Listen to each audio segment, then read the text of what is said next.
நமது அருமை குருநாதர் வாக்கியோகி டாக்டர் சி பொதுநுபதி ஐயா அவர்களுக்கு குரு வணக்கத்தை நன்றியை தெரிவித்துக் கொள்கிறேன். நான் உங்கள் ஏல்பி ஜோதிடர் மற்றும் பயிற்சியாளர் ராஜ் அருளானந்தம், தென்காசி மாவட்டத்திலிருந்து. நம்ம ஒவ்வொரு கேள்விக்கான பதிவுகளை இந்த யூடியூப் சேனலில் நம்ம பதிவிட்டு இருக்கிறோம். ஸோ யாரும் சப்ஸ்கிரைப் பண்ணாமல் பார்க்குறீங்க அப்படின்னா நிச்சயமாக சப்ஸ்கிரைப் பண்ணிக்கொள்ளுங்கள். ஏன்னா அடுத்தடுத்து நம்ம போடக்கூடிய வீடியோக்கள் உங்களுக்கு அப்டேட்டடாக உங்களுக்கு நோட்டிஃபிகேஷன் வந்துடும். ஸோ நீங்கள் சப்ஸ்கிரைப் பண்ணலன்னா சப்ஸ்கிரைப் பண்ணிட்டு பாருங்கள். ஸோ நம்மளுடைய யூடியூப் சேனலில் போடப்பட்ட வீடியோக்கில் கமெண்டில் ஒரு கேள்வி கேட்டிருந்தாங்க ஒரு நண்பர். அதாவது ஐபிஎஸ் குரூப் 1 அந்த கிரேடில் அவர் 2024-25 பேட்சில் அவர் செலக்ட் ஆவாரா, எனக்கு கிடைக்குமா அப்படின்னு கேள்வியும், திருமணம் எப்போது அப்படிங்கிற 2 விதமான கேள்வி இந்த ஜாதகர் கேட்டிருக்கிறாரு. அவருடைய டேட் ஆஃப் பர்த் நம்ம கொடுத்துருக்குறோம். 4/8/1992 8:35 PM ஈரோடில் பிறந்திருக்கிறாரு. ஒரு ஆண் ஜாதகம். இவருடைய வயசு பார்த்தீங்கன்னா 31 வயது 7 மாதம் 27 நாள் இவருக்கு நடக்குது. சனி தசை, சனி புக்தி போயின்னு இருக்கு. அதாவது விருச்சிக ராசிலேருந்து அனுஷ நட்சத்திரத்திலேருந்து சனி தசையானது நடக்குது. இவர் பிறந்த நட்சத்திரம் பார்த்தீங்க அப்படின்னு சொன்னால் துலாம் ராசியில் சுவாதி நட்சத்திரத்தில் ஜாதகர் பிறந்திருக்கிறாரு. இவர் பிறக்கும்போது இவருடைய ஜென்ம லக்னம் பார்த்தீங்கன்னா கும்ப லக்னத்தில் பிறந்திருக்கிறாரு. இன்றைய நம்ம அட்சய லக்ன பദ്ധதியில் நம்ம எப்படி பார்க்குறோம் அப்படின்னு கேட்டிங்கன்னா, உங்களுடைய ஒவ்வொரு வயது அப்படிங்கிறது 3 டிகிரி வீதம் நகர்ந்து இன்றைய வயதுக்கு பார்த்தீங்க அப்படின்னு சொன்னாக்க, இவருடைய கும்ப லக்னத்திலிருந்து இன்றைய வயது லக்னம் அப்படின்னு சொல்லக்கூடியது ரிஷப லக்னத்தில் 2015 ஜூலை 4ஆம் தேதி ஆரம்பமாயிருக்கு. ஸோ இவருக்கு 3 ஜூலை 2025 இந்த லக்னமானது நிறைவடைகிறது. தற்சமயம் பார்த்தீங்க அப்படின்னு சொன்னால் இவருக்கு இந்த லக்னத்தில் என்ன நட்சத்திர புள்ளி இயங்குது அப்படின்னு கேட்டிங்கன்னா, மிருகசீரிஷ நட்சத்திரம் 1ஆம் பாதம், அதாவது 14/4/2023 ஆரம்பித்து 28/5/2024 இவருக்கு நிறைவடைகிறது. மிருகசீரிஷ நட்சத்திரம் 1ஆம் பாதம். ஸோ ஏடி அப்படிங்கிறது பார்த்தீங்கன்னா இந்த லக்னத்திற்கு 11ஆம் இடத்துல போகுது.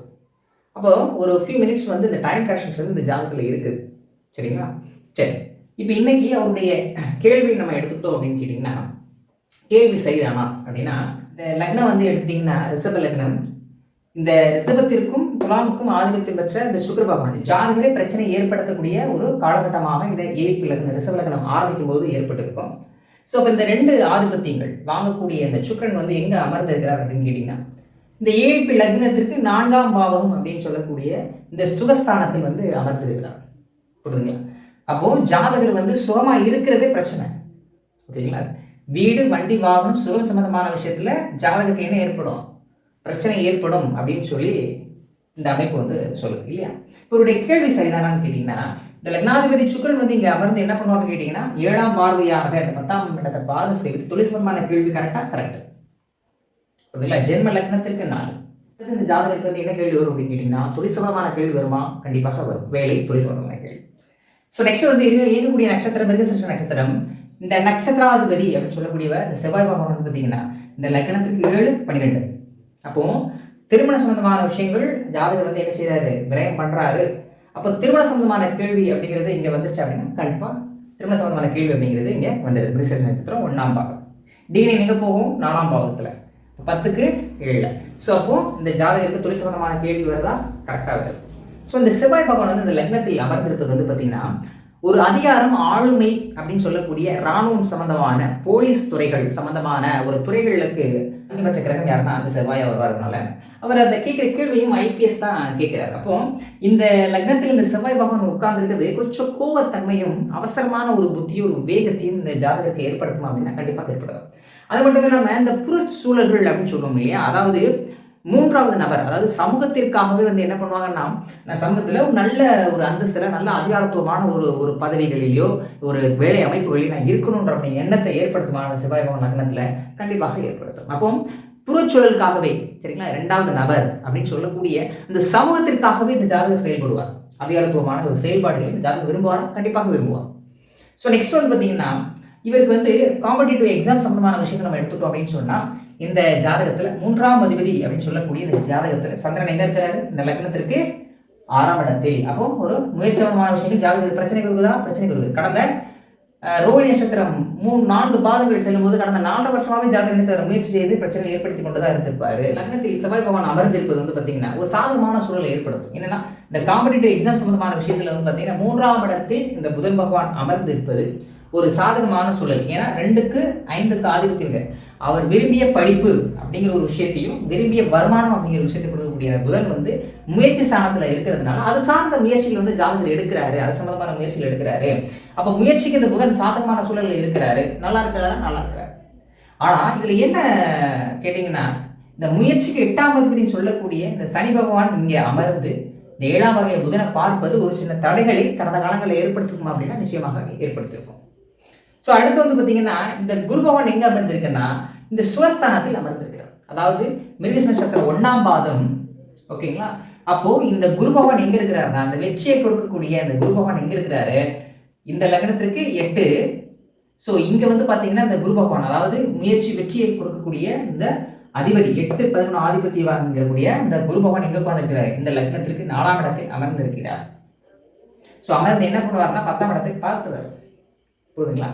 அப்போ இந்த குரு பகவான் இங்க அமர்ந்திருக்கிறது இந்த ஜாதகர் வந்து தன்னுடைய சுகத்தை வந்து நிறைய விரயம் பண்ணிதான் ஒரு பெரிய போராட்டத்துக்கு பிறகு வெற்றியை அடையணும் அப்படிங்கிறது பிரப்தம் இந்த ஜாதகத்துல.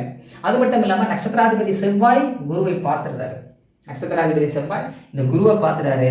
அப்போ 10ஆம் இடத்திற்கு 7ஆம் இடத்தில் குரு பகவானும் 8-11 ஆதிபத்தியம் வாங்கிய இந்த குரு பகவான் இங்கே அமர்ந்திருந்து இந்த நட்சத்திராதிபதி செவ்வாய் பகவான் இங்கே பார்ப்பது கண்டிப்பாக செவ்வாய் குரு கண்டிப்பாக ஒரு நிர்வாகத்தன்மை உள்ள ஒரு துறைகளில் இவர் போகக்கூடிய ஒரு வாய்ப்பு உண்டானா கண்டிப்பாக உண்டு. முயற்சி சம்பந்தமான விஷயங்கள் புதன் 3ஆம் இடத்தில் அமர்ந்திருப்பது சூரியன் அமர்ந்திருப்பது சாதகமான சூழல் ஏற்படுத்தும்.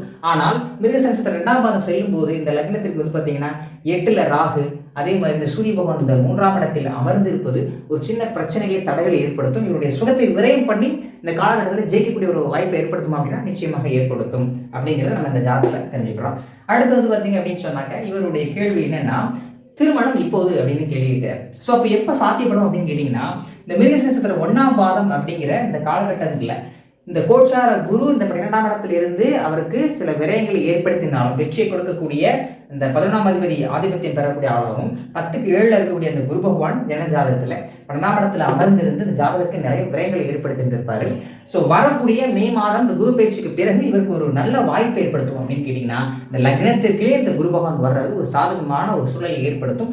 செவ்வாய் குருவை பார்வை செய்வதும் இந்த ஜாதகத்திற்கு 7ஆம் இடத்தை 8ஆம் இடத்தை பார்வை செய்வதும் இந்த ஜாதகத்தில் எதிர்பாராத விதமாக திடீர் என்று ஒரு நிர்வாகத்தன்மை கூடிய ஒரு அரசு சார்ந்த பதவிகளை கொடுக்கக்கூடிய ஒரு அமைப்பை ஏற்படுத்தும் அப்படின்னா நிச்சயமாக செவ்வாய் குரு கண்டிப்பாக ஐபிஎஸ் சம்பந்தமான துறைகளை நிச்சயமாக ஏற்படுத்தும் அப்படின்னு நம்ம வந்து எடுத்துக்கிறோம்.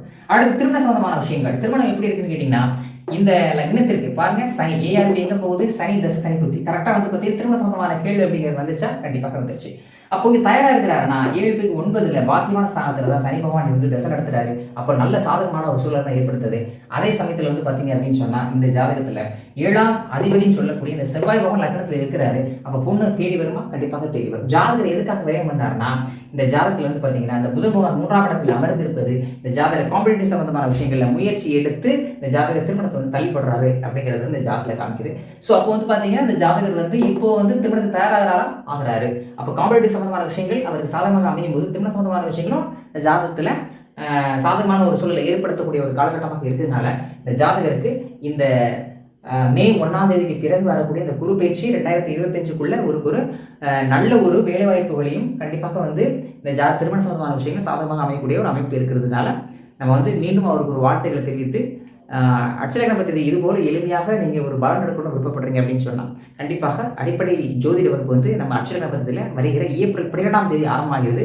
அனைவரும் இதில் வந்து கலந்து கொண்டு உங்களுடைய வாய்ப்புகளை வரமாக மாற்றிக்கொள்ளுங்கள். இதற்கான ரெஜிஸ்ட்ரேஷன் வந்து கீழே இருக்கக்கூடிய ஏஎல்பி ஆஃபீஸ் நம்பர் தொடர்பு கொண்டு உங்களுடைய முன்பதிவுகளை பதிவு செய்யுங்கள். மீண்டும் அடுத்த ஒரு பதிவில் வீடியோவில் சந்திப்போம். வாழ்த்துக்கள், வளமுடன், நன்றி.